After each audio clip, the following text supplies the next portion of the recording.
No boyfriends were harmed in the making of today's episode.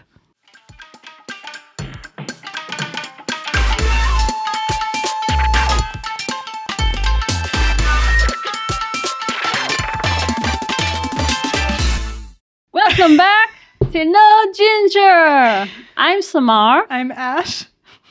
And today, Ash is having a laughing fit for whatever reason. I don't know. It was your eye contact before you said welcome back to No Ginger. It just really did a lot for me.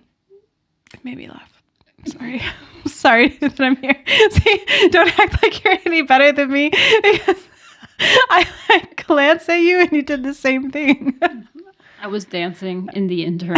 It's true. It was cute. It was very adorable. Anyway, Samar, what's your No Ginger this week? So my No Ginger this week is I had a job interview and I passed. That's the most shocking part. I'm just kidding. I was really convinced she was going to get it. I want to be honest. I knew about this interview and I was really like crossing my fingers, crossing my toes.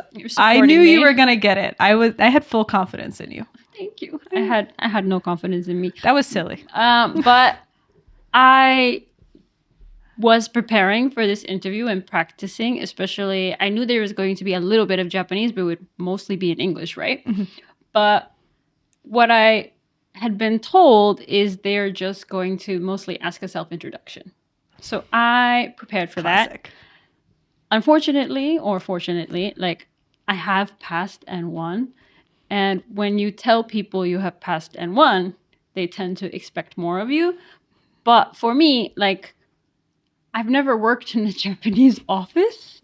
So my speaking in Japanese is kind of not very business profesh, it's just street level. I like your English also. You just said profesh, so I feel like you're... Have you ever worked in an office? I'm not winning, clearly. So when they heard I had and won, the lady didn't ask me for a self-introduction. Instead, she asked me, okay, what do you think of yourself as a teacher? Like, what kind of teacher are you? And I was just like, I wasn't expecting that because for this job, you don't need... You had really prepared hard to do a self-introduction. Yes. I worked really hard on that. And so then she was asking about, what kind of teacher do you think you are? And I went to say, I'm very friendly, right? But I could not, for the life of me, remember the word for friendly in Japanese because it's literally friendly. Right? Japanese people are always saying friendly. And I was just like, that can't be the word. It's an English katakana word, right? Like, there has to be, but nothing would come up. So I was just like, watashi wa friendly desu. Really showing off that in one Japanese at this. And to be fair, that is, if you ask students what kind of teacher they like most, that is the first thing out of their mouths. Yes, everybody. Friendly. That's the only thing Japanese people say. It's always friendly. So I was just like, I hate myself right now, and I would like to be deported. There was no point in studying this language at all. I felt like an idiot. But then when I was talking to people afterwards, they were like, no, you're right. That is the word. It doesn't sound professional at all, but you're not wrong. You're not wrong. And I was just like, I mean, I think you then went on to have some other explanation that was maybe slightly a bit more no, I do know something. Yeah, I explained further, but it was just that you could see I was just stuttering because I could not formulate this freaking word. And then later on, talking to different people, they were like, oh yeah, we have a word for it. And it just never used.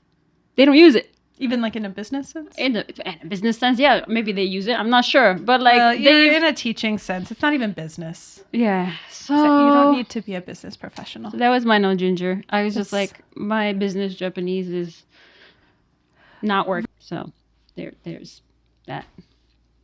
So what is your no ginger for this week? So, recently, with a friend, I went to Dean and DeLuca. This is a huge chain, and I can't say that I am an infrequent visitor. But I decided that I would order something that I have not ordered at Dean and DeLuca before. Trying new things? I know. But see, the problem is that it's not technically on the menu. Oh, you tried the Starbucks at Dean and DeLuca? Sort of.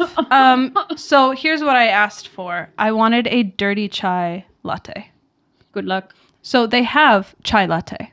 That's on the menu. They also have espresso. They have add espresso shot on the menu. Yes. So I didn't even think about it as like me being fancy or trying to get like a substitution, because there is quite literally a chai latte on the menu and then add espresso shot at the bottom as like, you know, add-ons and substitutions. Mm-hmm. Okay. So I asked the lady for a chai latte, but add an espresso shot. And she goes, oh, we can't do that. And I said, but it's here on the menu. As a, like I'm pointing at it. Like, it is an add-on. Okay. So can I add it to this drink? And she goes, no, because you can only add it onto coffee stuff. But this is a different drink, like, section of the menu. Like, these are teas. Baskin Robbins all over again. Pretty much. And I'm like, okay, but I literally told her, I was like, okay, but a dirty chai is a known coffee drink. Like, I did not come up with this. This is a known concept. And she was really adamant that she couldn't. And I, for the first time in my life, I said, can you check with your manager? Oh, no. You carrying that? I did. I asked, can you? But I said it so politely, like, can you please just ask your manager? And she did. She asked the manager. And I felt so validated because the manager looked at her with the most insane expression and was like, yeah, obviously we can do that. You won. What? I didn't. I was like, oh my gosh. So I say it's a no ginger because at first it was starting off like one. But in the end, this was a totally fine story. I got my dirty chai. But the fact that I had to argue, and you can ask my friend as witness, this was a 5-minute ordering experience. I was I decided this is what I want and I am going to have it.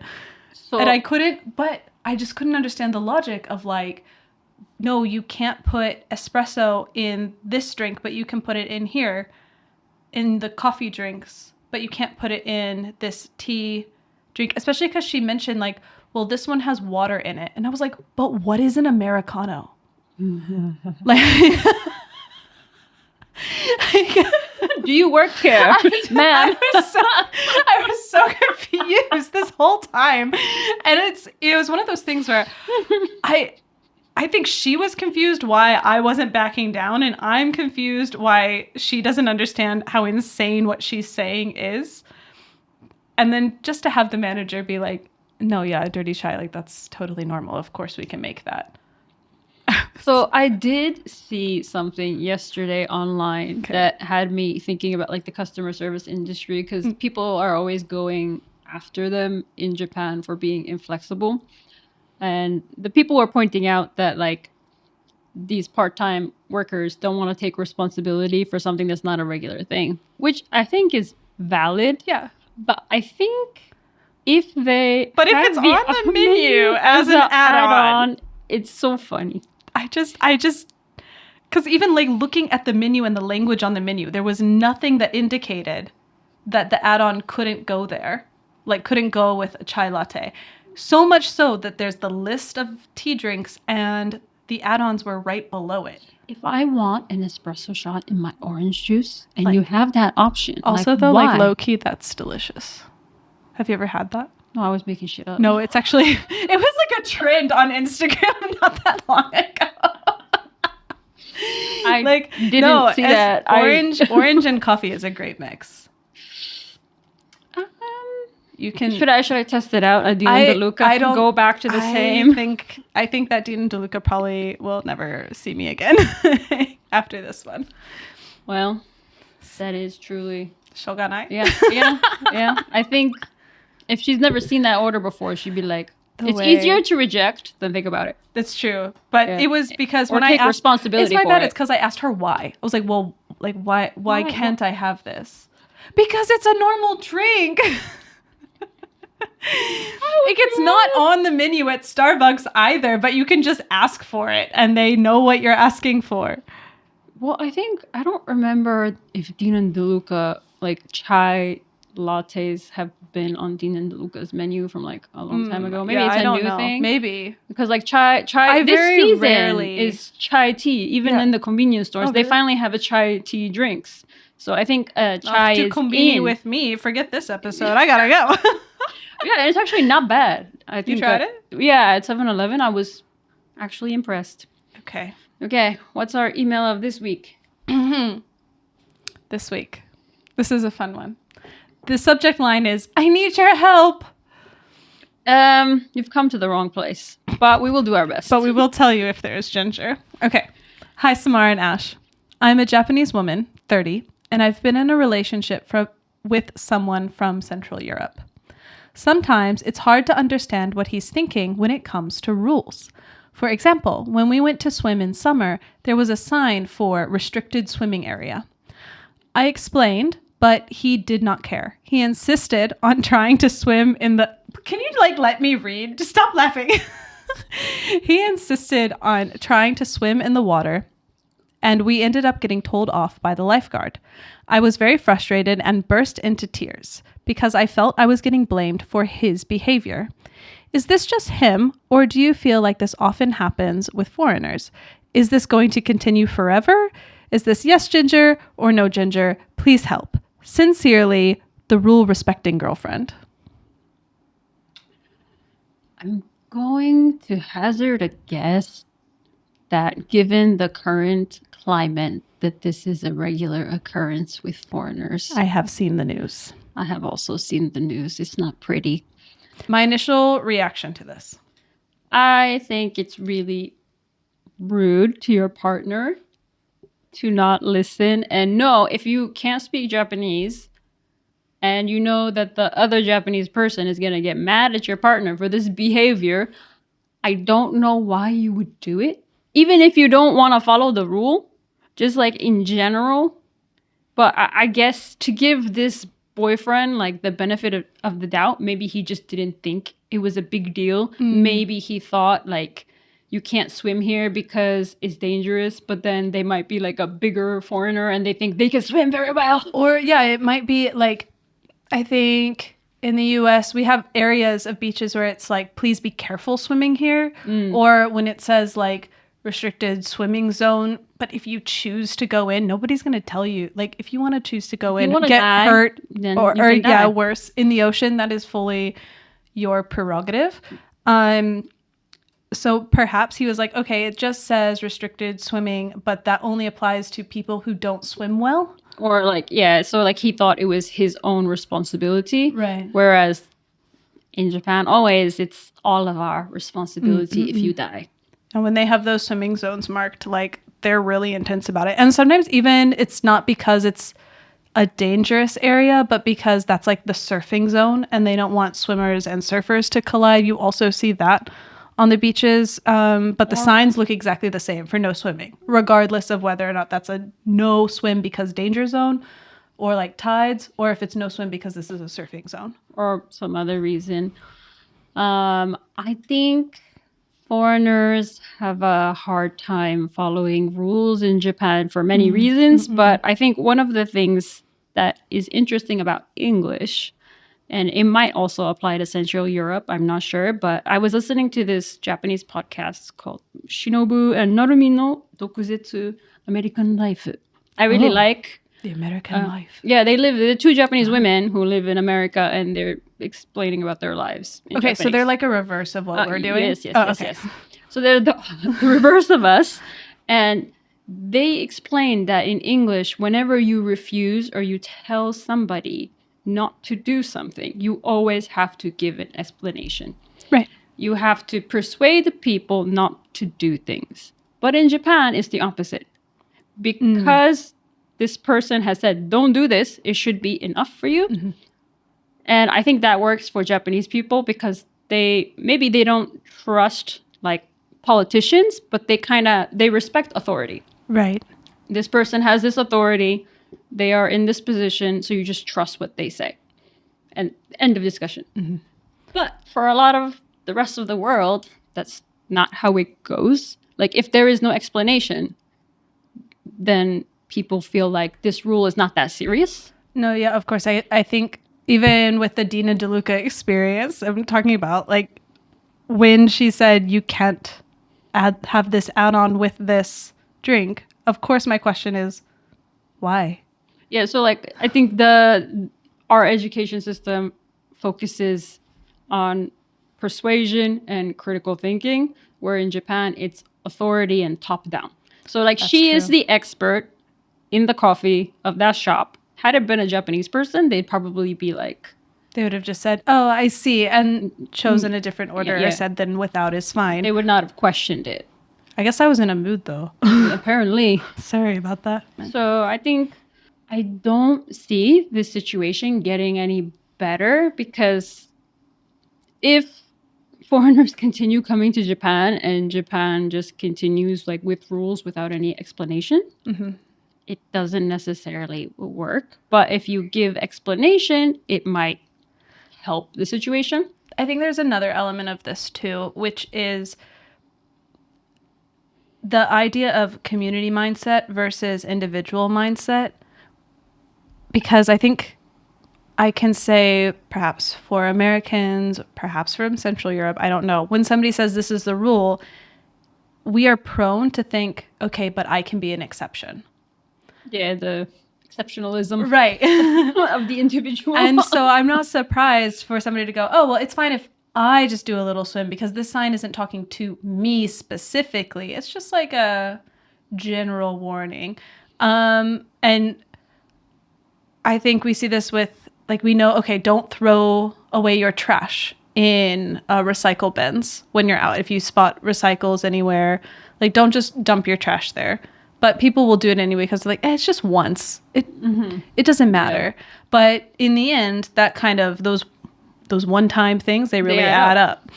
And that's what I guess that's kind of where Japan and the West can really differ. Because in Japan, I think people are aware of the one time adds up. Yeah, so they don't want to make any allowances. You don't want to be the one person who starts a new trend of, okay, we can stop following this rule. And then the people who let you break the rule have to take responsibility, and they don't want to take that responsibility. For sure. Because they will be shamed out of existence.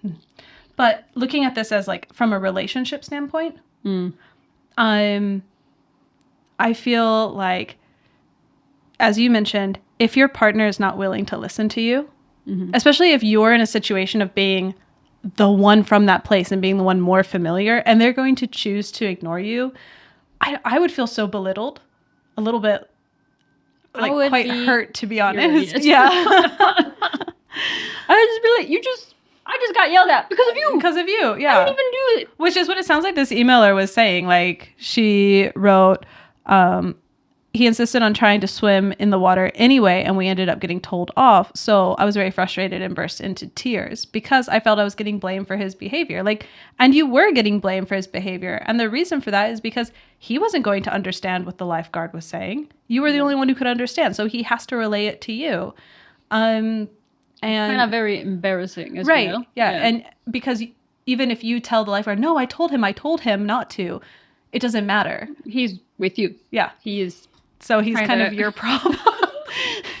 Your boyfriend is treated as being your child in this case. Yeah, I think that happens for foreigners a lot. Like their Japanese partner kind of becomes like the parent, and then they become like the child. But they don't see themselves as the child. No, because of course when they look at the relationship, they go, no, like, we're both adults and I can make my own choice to go do something, and you can choose, like, I can choose to break this rule and you can choose not to. But again, if we're going from a Western Eastern perspective, that's such an individualist viewpoint. You have to think how this is going to reflect on your girlfriend, and how your girlfriend is going to get in trouble for what you have done. So it's not an individual thing. At minimum, it's a couple thing. For sure. And I hope that this partner, like, very sincerely apologized and reflected on their actions.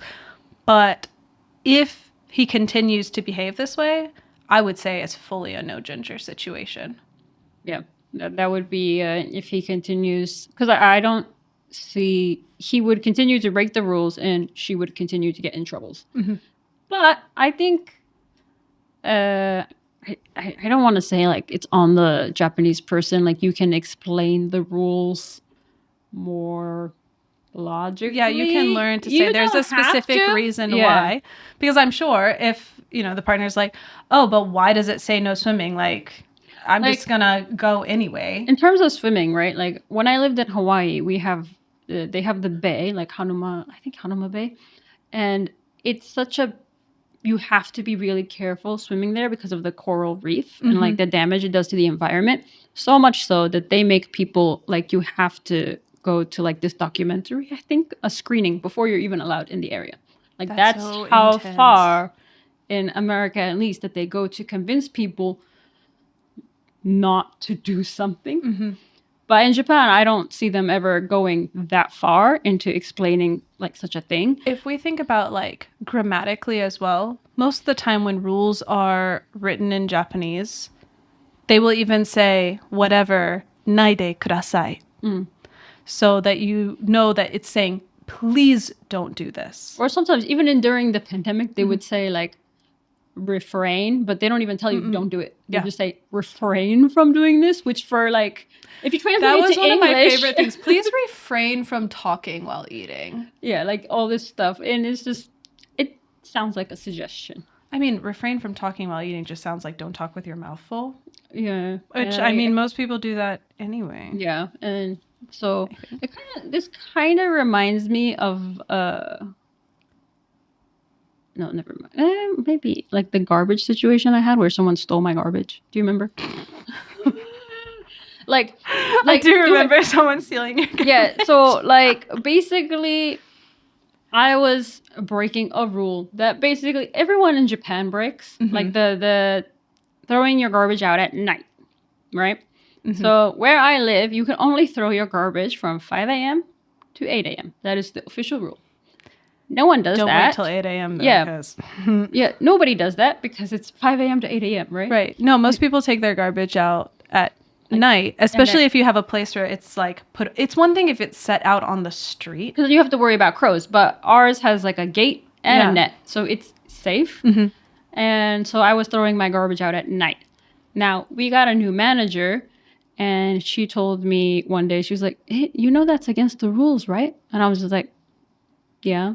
And then I just walked off because like it's the whole neighborhood does that. Everyone does that. It's like people across the street from us do that. Japanese people, no one has ever complained or anything. And even at my place, like people will throw it out. If regular burnable garbage day is on Tuesday, you'll see it start showing up Monday morning. Like, because as soon as the previous pickup is gone, which Monday is what, plastics maybe, as soon as that's gone, people will start taking out their combustible trash. Yeah. And like, so then the next time I saw the manager, she told me, oh my God, someone has stolen your garbage. I was there for the stories. I was just like, oh my God, what did they want with my IKEA 3 bags of plastic garbage? Like, the hell? What are they doing? They're making arts and crafts. Yeah, apparently. So then I was like, oh my God, can you check the security cameras? Because we have security cameras. And her face was just like, and then I had to go somewhere. So like I took off, but I'm just like, oh my God, someone stole my garbage. Like, that's so crazy. What the hell? And I'm telling my friends, and they looked at me like, are you know, she stole your garbage. And I was just like, what? Why would she do that? Why would anyone be crazy enough? There's a reason why she can't check the security cameras for you. She already knows. And I was just like, but why? And they were like, well, she probably wants you to stop doing this. Definitely to scare you into following the rules. Instead of just But again, there's no logic to that action. It is logic because like I know like crows have come for my garbage when I lived in a different place before, and I learned my lessons. But actually, I wasn't even breaking the rule when the crows came for my garbage, but that's a different story. But like I know the danger of crows, right? And of like other things. But this wasn't even like food garbage or anything, and like the pickup was literally like in 7 or 8 hours later, like in the morning, right? So even if she were to like try to persuade me with logic, there was none. Yeah. She was trying to scare me Exactly. into following the rules. Well, you That know. even the other Japanese people don't follow. Well, she does. Yeah. Her and her alone. There has to be someone, you know. There's always got to be one But person. to be fair, ever since then, I have just followed the rule. Well, Because see, interesting. I guess it works. A little Because- fear. it's not even fear. It's just I don't want to deal with her. I'm not afraid of her. I just don't want to deal with it, you know? It's just kind of like I don't want to deal with this confrontation. Like if you're going to go to the extent of stealing my garbage, then I give up. It's not that serious. Like this is unnecessary. But it's easy to have to break up your early throwing away relationship with garbage. And a related story to this. This was us together. We were being very responsible people at a bar. Sure. Yeah. We were That's how you wanna put at it? the bar not drinking. Yes. Yeah. So As we were always. the responsible people at the bar. Mm-hmm. It was an unusual occasion for me. Not for me. Yeah, okay. You can play a good cop. That's fine. I accept it. All right. So we were at the hub outside of our workplace. And this was an end of year party. Yes. We were invited by administration to be there. So, of course, all of the staff have come. All the faculty are there. It's a great time. Everyone is just Having a blast. having a blast. Why? Because there is one credit card paying for everything, and we know it. We did not partake. We did not participate this time. I don't know. Those mocktails were pretty expensive, like for what they were. I guess I feel they were a bit pricey. Juice. But whatever.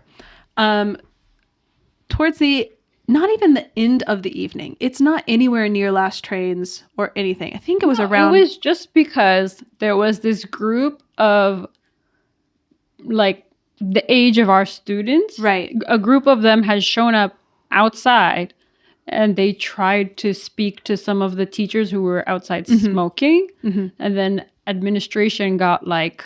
Yeah, they got nervous and they suddenly, like at this very reasonable time for anyone to be at a bar. 9:30. Right. They start telling us, no, you have to leave. Like, you've got to go. And of course, in this case, everybody's either drunk and ignoring them or, like us, asking why.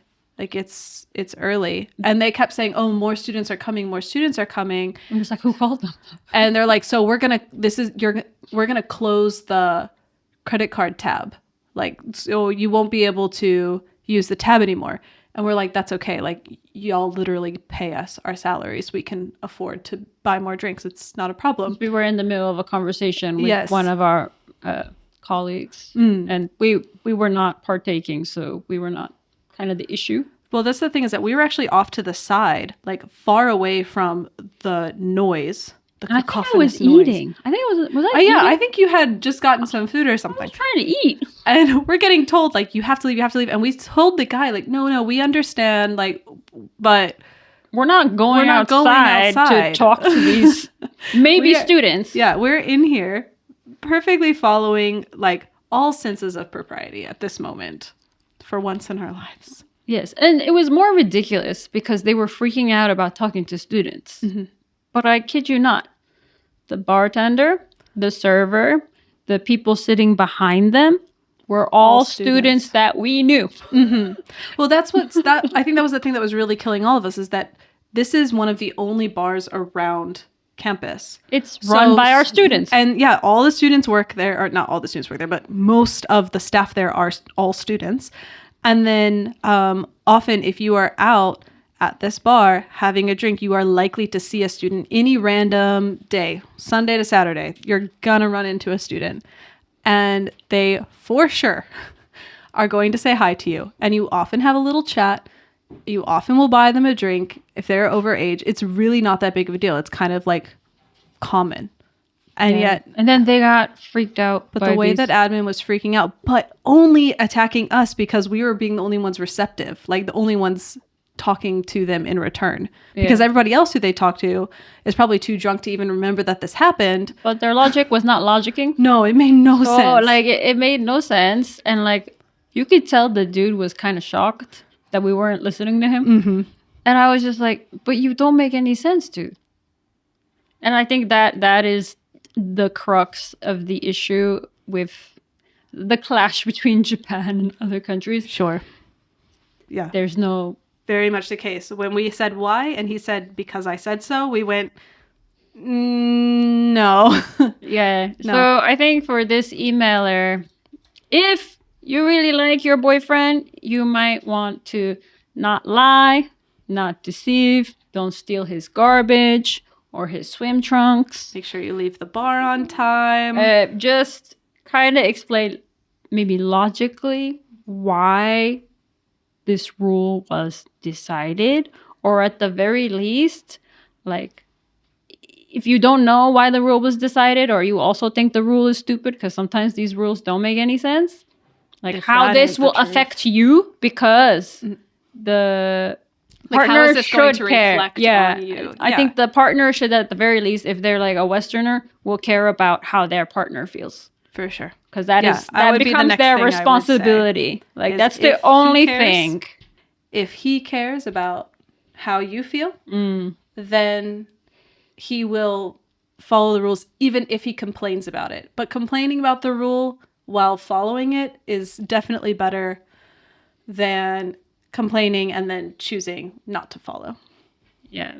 And I guess, like, everything we discussed is why, like, foreigners, I think, have a hard time with Japanese rules. sure. Because Japanese rules are often, people don't even remember why they decided this rule. Just somebody said it and you should do I it. have more examples, but not enough time to share them. Yeah. So case by case ginger on this one. And I hope for our emailer and your partner that this is a ginger situation. I wish you ginger. Yeah, I think hopefully if they're reasonable, it should be all right. Good luck to you. This has been No Ginger. Our podcast is produced in its entirety by Ash and Samar. Special thank you to our emailer and to you, our listener. If you liked listening and you want to hear more, please check out our next episode wherever you find our podcasts. Spotify, YouTube, the works. Apple. Subscriptions and DMs are welcome at No Ginger Podcast on Instagram, YouTube, TikTok, or wherever social media is found. Please send your submissions to nogingerpodcast@gmail.com. If you've got a problem, We'll put it on the podcast. bye!